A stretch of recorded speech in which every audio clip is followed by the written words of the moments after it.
it is a obviously very, very different way of playing the instrument than we're used to. Right? Anybody play flute in here? Flute player? Yeah.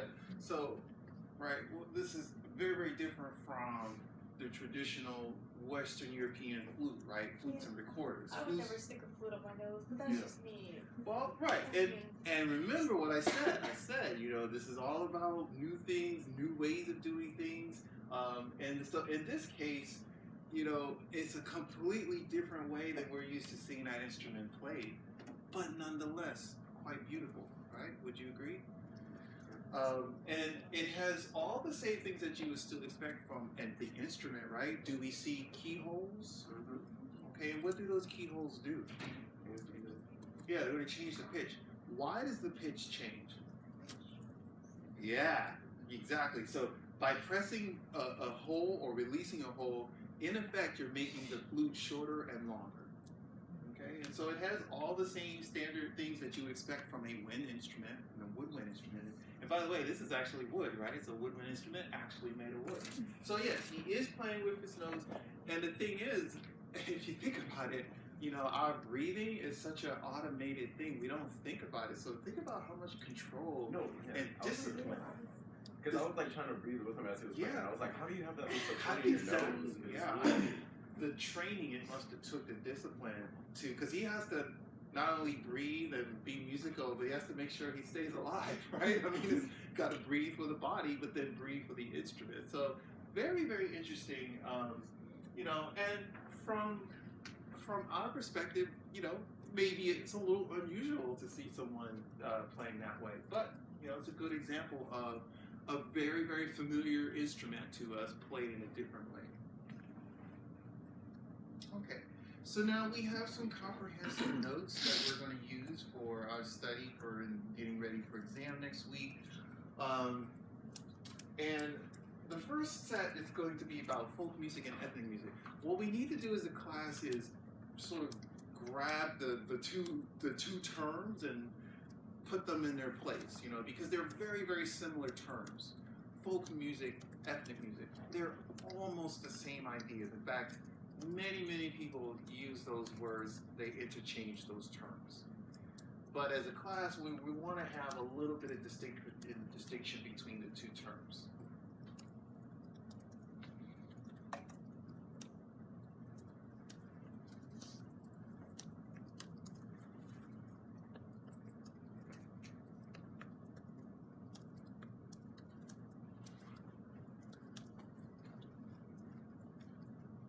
So think of folk music as the music of the common people. When we think of the common people, this is going to be someone who's just enjoying the music, or they're playing the music for an occasion or for a purpose. It's not necessarily someone that's studying music or learning music in a book or from a book. It's going to be someone that maybe the music was passed down to them from their parents. Or maybe they just learned the music by hearing someone else play it in their town or in their village. So the common people. What is the folk music for our common people, the United States? What is our folk music? Pop, to some degree. Not all pop, but some pop, sure. What else? Folk music. Is it country music? Country music? Sure. Not all country music, but a lot of country music. I think of bluegrass. Yeah. Bluegrass, absolutely. Yeah. So the type of music that you could hear from an everyday person just on the corner with a guitar, right? Or in their backyard, right? What else? Irish rock. Irish rock. Yeah, What else? like. Yeah, I'm Come agreeing. On, Eileen. Absolutely, Irish rock. Yeah. What else? Use your imagination. It doesn't always have to be something very, very formal, right? A lot of examples you guys gave were actual known genres. Happy Birthday is a folk song. Why? It's our culture. It's our song. Who is the composer of Happy Birthday? Exactly. So one common element about folk music is often we don't know and we don't actually care who the composer is because it's our music, right? So it's not Happy Birthday #1 in E major by, no, it's just Happy Birthday to, it's just who knows where that song came from. It's our song. And that's a good one, a good example of folk music.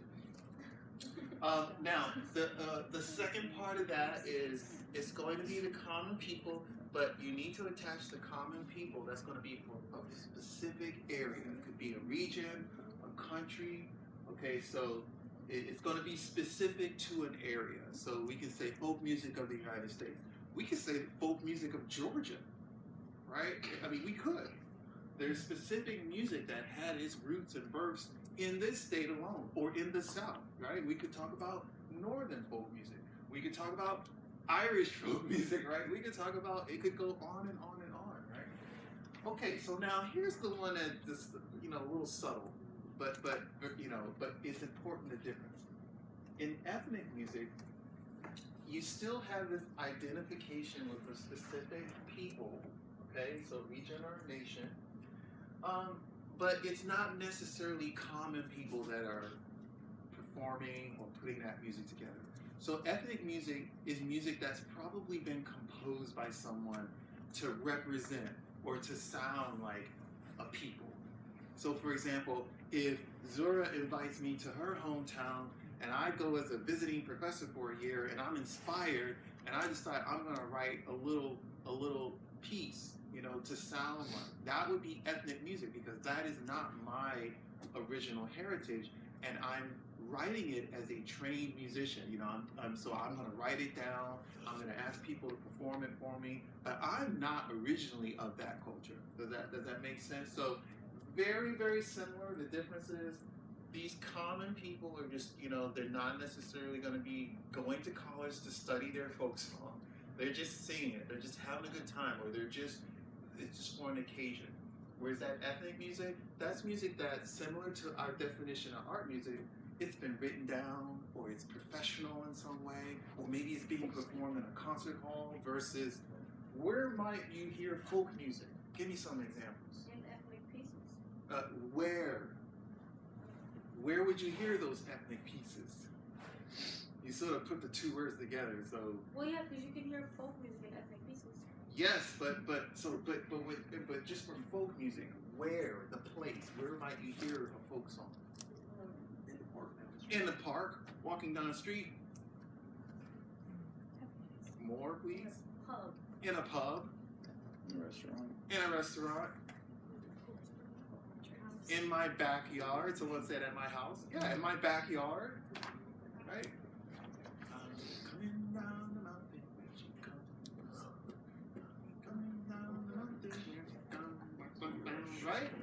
I mean, if you ever caught Dr. McLean on a Friday night, that's what I do. I don't go to the club. I get my guitar out in the back of my yard. I'm really kidding. Okay. I don't even have a guitar. So the difference then is ethnic music being professionalized, if you want to think of it that way. Where might you hear an ethnic piece? A recital. For someone's recital.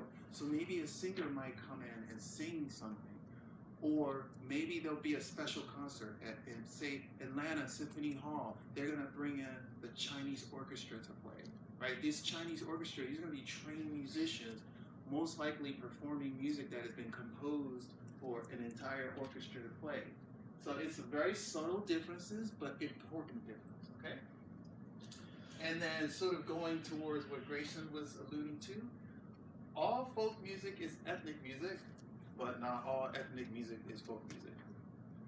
Okay, and that's just a way of just, sort of reversing the thinking about it, right? So in other words, if it's folk music, it's going to be just a common folk doing it an everyday occasion, okay?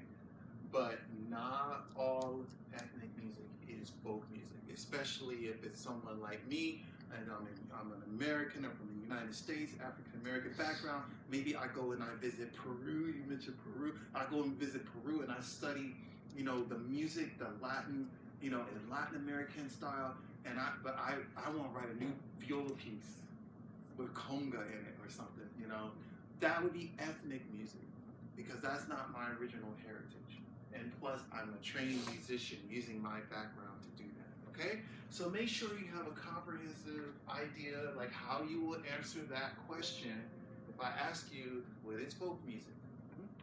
So does that mean that instrumentation applies to it as well? In a way, I mean, I would say not across the board, but there's certain implications because think about it. If you see violins playing, there's an implication that it might be ethnic, you know, if they're like trained violinists playing a tango, for example. But that doesn't mean it automatically because violin exists in folk music. I mean, you know, very simple violins, you know, especially in Latin America, they use violins actually quite a bit, guitars and violins. In fact, we're going to look at a mariachi band. So you can't assume, but there's an implication there. So just like if you see the nose flute, it is very unlikely that's going to be some kind of classical piece because I don't know of any classical pieces written for the nose flute. Okay, yes? So could you say that like folk music comes from the people, but ethnic music is about the people? Oh, that's a great way of putting it. Yeah. I would say ethnic music, yeah.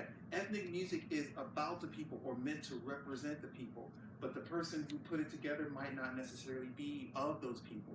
Absolutely, that's a great way. I'm gonna steal that for next year.